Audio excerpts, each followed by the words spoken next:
Lepo pozdravljeni. Moje ime je Nataša Drnovšček-Hafner, prihajam z Kliničnega inštituta za medicino dela, prometa in športa.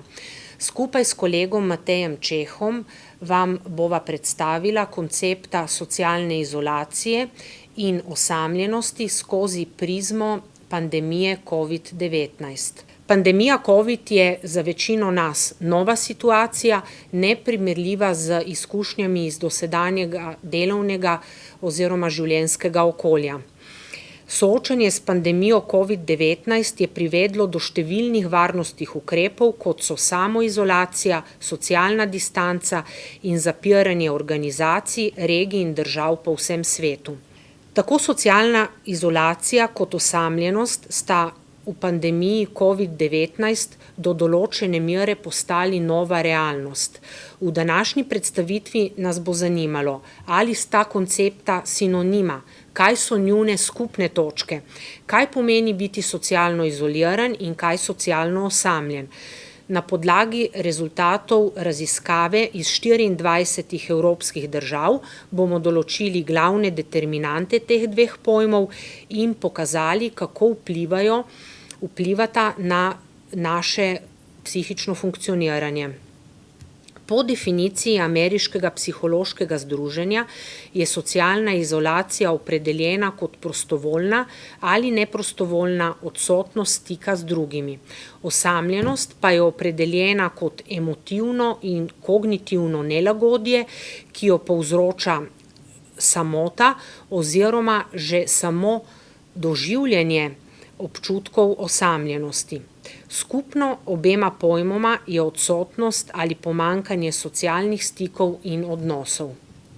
Socialno izolacijo delimo na objektivno in subjektivno. Objektivna se nanaša na dejansko pomanjkanje stikov z ostalimi, medtem ko je subjektivna vezana na osebno dojemanje pomanjkanja stikov.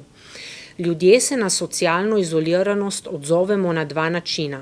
Situacijo lahko sprejmemo in nam ne predstavlja večjih težav, lahko pa težimo k pobegu iz izolacije, ker nam situacija povzroči skrbi in občutke nelagodja. V pandemiji COVID-19 smo bili priča pojavu nepričakovane socialne izolacije. Ključna za spoprijemanje s to situacijo je posameznikova opremljenost za soočanje z izolacijo. Govorimo o psihosocialni prožnosti, ki aktivira prilagoditvene sposobnosti človeka in jih usmeri v pozitivno delovanje v času katastrofe, v našem primeru pandemije COVID-19. Evolucijsko gledano sodi socialna izolacija med najbolj intenzivne strese, ki jih je oseba zmožna doživeti. S časovnim vztrajanjem izolacije se verjetnost posameznika za vrnitev v normalno, socialno aktivno življenje zmanjša. Vendar pa se je psihosocialno prožen posameznik zmožen dovolj dobro psihološko, fizično in čustveno prilagoditi na izjemne razmere, brez dolgoročnih posledic zanj ali za njegove socialne stike. Lepo pozdravljeni še z moje strani, jaz sem Matej Čeh, sem psiholog na Kliničnem inštitutu za medicino dela, prometa in športa v Ljubljani. Skupaj si bomo pogledali še nekatere študije, ki so preučevale socialno izolacijo, osamljenost in odzive psihične obremenitve v času epidemij in pandemij iz preteklosti. Na obsežni raziskavi, izvedeni leta 2018 v 24 državah Evropske unije, podatki kažejo, da 7% odraslih v Evropi poroča o pogostem doživljanju občutkov osamljenosti in še veliko več, kar 18% o socialni izoliranosti. Za orientacijo 18% prebivalcev predstavlja okrog 75 milijonov prebivalcev v Evropski uniji. V največji meri so doživetja povezana z socialno-ekonomskim statusom oseb in njihovim zdravstvenim stanjem, hkrati pa tudi z demografskimi značilnostmi. Tako na primer so tisti, ki so najbolj ogroženi, najstarejši in tisti, ki živijo samsko življenje.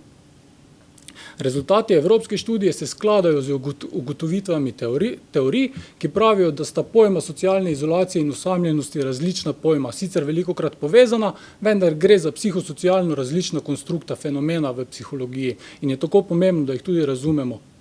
Tako naprimer ljudje, ki poročajo o socialni izolaciji, ne bodo vedno poročali tudi o osamljenosti. Pri pregledu preteklih raziskav se področja merjenja psihičnih obremenitev v času epidemij, kot so naprimer SARS, Ebola, je bilo ugotovljeno in so raziskovalci identificirali 3 glavne psihične odzive pri ljudeh. To so strah, anksioznost in depresivnost. Kot vzrok doživljanja neugodnih psihičnih počutij v času epidemij se kažejo zahteve po spremembah v dnevnih ritmih ljudi, povečana skrb zaradi nestabilnosti zaposlitve in nižja finančna varnost. Povečana je tudi skrb za njihove bližnje in prisotna skrb zaradi možnosti in dostopnosti zdravstvenih storitev oziroma oskrbe. Pomemben dejavnik pa se je v vseh teh primerih pokazala tudi informiranost ljudi. Če pogledamo podrobneje rezultate prvih raziskav vezane na soočanje z pandemijo COVID-19, se na ravni psihičnega počutja najpogosteje kaže prisotnost simptomatike anksioznosti in depresije. Pacienti z zgodovino zdravstvenih obolenj in ljudje z okužbo COVID poročajo o višji ravni anksioznosti in depresivnosti, kot je na primer ta stopnja pri splošni populaciji ali delavcih v zdravstvu. Rezultati kažejo, da so neugodnim vplivom najbolj izpostavljene skupine oziroma osebe z večjim tveganjem za okužbo, kronični bolniki, zdravstveni delavci, osebe z nižjim socialno-ekonomskim statusom, socialno izolirani in osebe, ki več časa namenijo spremljanju novic povezanih s COVID-19.